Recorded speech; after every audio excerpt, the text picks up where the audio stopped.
Selamat siang, salam merpati lovers. Kali ini kita bukan membicarakan tentang beberapa solusi dari permasalahan, itu nanti untuk hari-hari berikutnya. Kali ini kita sekedar curhat aja tentang mereka yang terlalu fanatik dengan yang namanya terah pada merpati kolong. Banyak di luaran sana untuk sekarang-sekarang ini terlalu fanatik yang namanya terah, yang katanya terah inilah, terah itulah, anak ini, anak itu, cucu ini, cucu itu, cicit ini, cicit itu, katanya begitu. Tapi yang harus dipahami dari Viti kali ini, sebetulnya apa bisa merpati pasar, merpati bakulan bisa menjadi merpati terah untuk kedepannya? Pasti banyak yang beranggapan, oh nggak bisa. Tapi mungkin sebagian yang masih optimis dan ngerti, pasti jawabannya pasti bisa. Merpati di pasar bakulan yang kita beli, kalau memang bagus pasti bisa menjadi merpati terah untuk anak generasi berikutnya. Benar atau enggak? Di sini kita curhatin dikit, kita obrolin dikit. Sesuai kenyataannya benar atau enggak sih?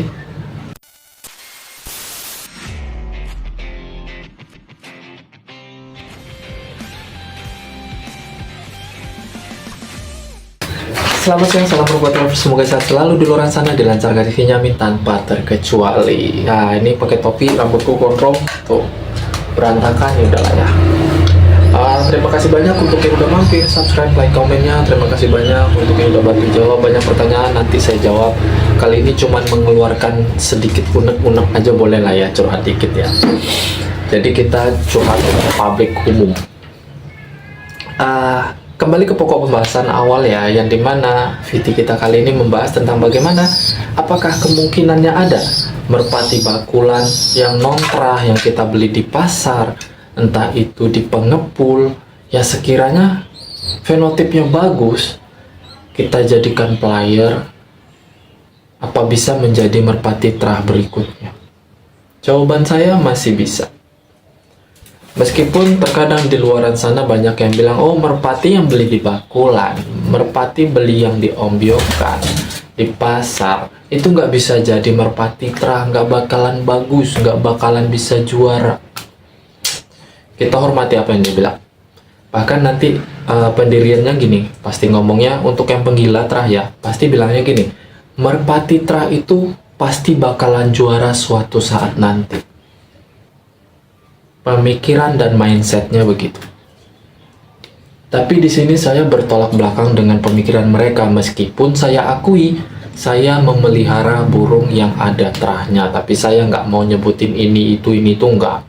Semua kan tergantung cara kualitas kita merawat, cara kualitas si merpati itu main, atau gimana karakternya kan itu. Jadi kita curhatin di sini, kemungkinan saya lebih pro ke pihak yang memang masih optimis dengan merpati bakulan itu masih bisa merebut juara kok. Merpati yang belinya di pasar, di ombyokan itu masih bisa kok meraih juara di lapak, di perlombaan manapun gitu.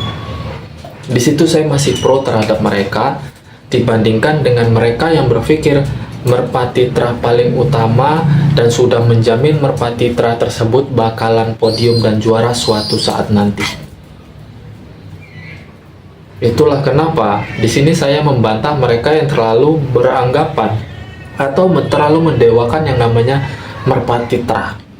Ingat bosku, merpati terah jantan betina kalaupun dikawin silangkan, anak keturunannya belum tentu mirip dan serupa seperti indukannya, bahkan belum tentu rezekinya sama kayak indukannya. Bahkan kalau saya bilang belum tentu bisa juara podium kayak indukannya.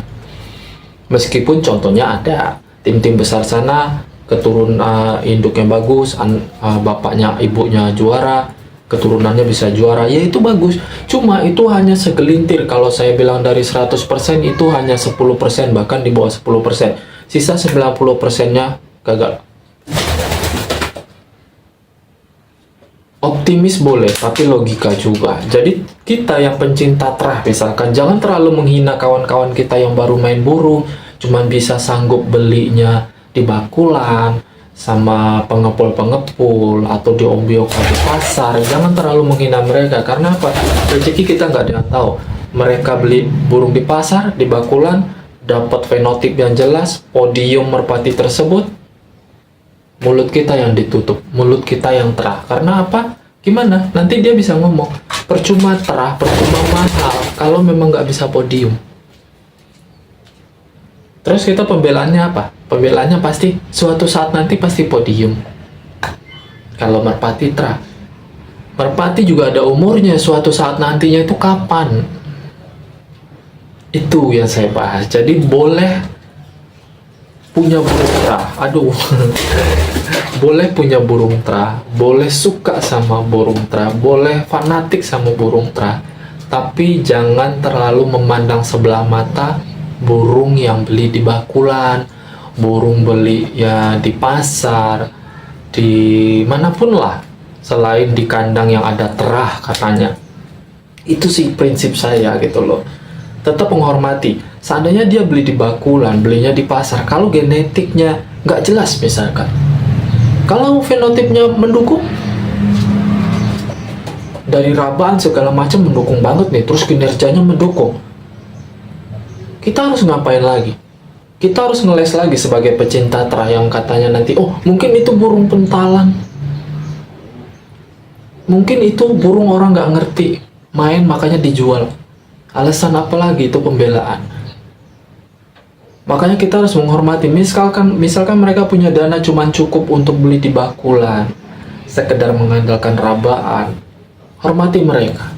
Justru dari situ mereka mendapatkan ilmu bagaimana cara mendapatkan merpati player atau bahan player yang fenotipnya jelas dan mendukung. Beda dengan kita yang terlalu memanfaatkan yang namanya atau terlalu mendewakan yang namanya merpati terah. Terkadang kita merpati terah udah jelas, fenotip kurang mendukung, pikir udah bodo amat, nggak apa-apa, yang penting terahnya jelas. Kan aneh. Padahal di dunia merpati kolong, entah itu bahan player atau player, itu fenotipnya juga harus jelas. Bukan cuma terahnya yang jelas, fenotip juga harus jelas.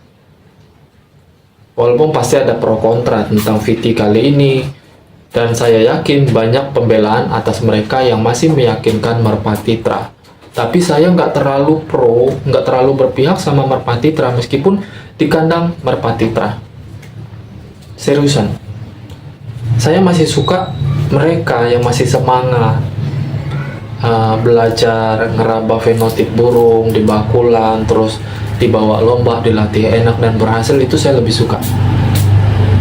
Jadi nggak mengangkat yang namanya terah orang yang di awal.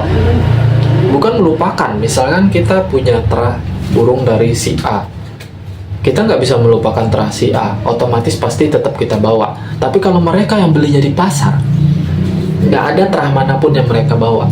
Itu kualitas mereka sendiri.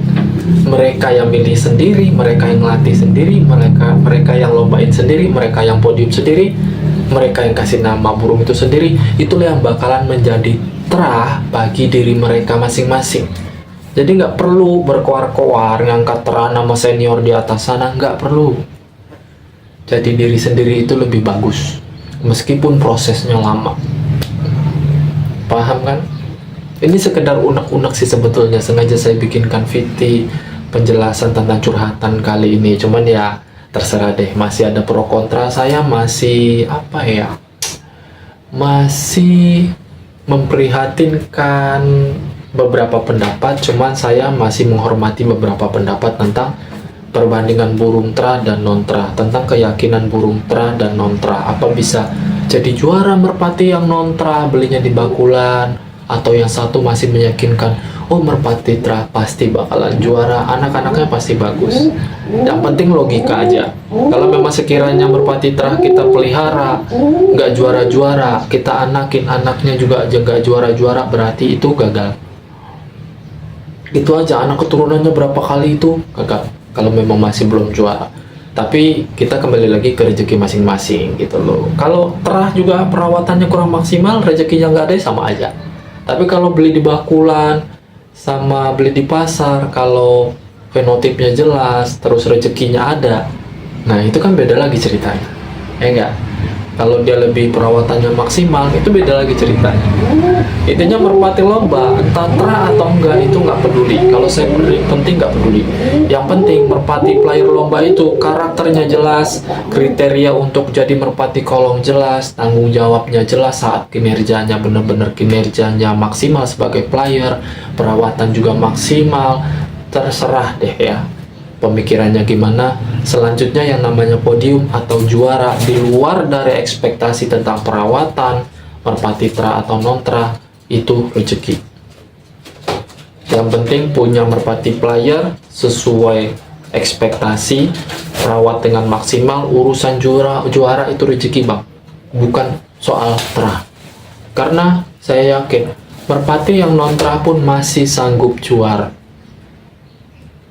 Cukup curhatan kali ini, mungkin masih panjang kali lebar, tapi untuk teman-teman di luaran sana bisa bisa berpikir kembali, bisa menyaring kembali tentang beberapa pemahaman. Sangat pentingkah merpati terah, atau masih ada kesempatankah merpati yang di bakulan di pasar untuk bisa naik menjadi terah berikutnya ya. Yang penting utamakan fenotip jelas. Kalau memang dia nggak punya terah, fenotip jelas, kinerjanya jelas, perawatan maksimal. Selanjutnya kalau podium, rezeki Anda. Saya rasa cukup VT kali ini. Kalau memang masih ada pertanyaan, silahkan di kolom komentar atau beberapa beda pendapat nanti ya. Terima kasih banyak. Salam Merpati Lovers Indonesia.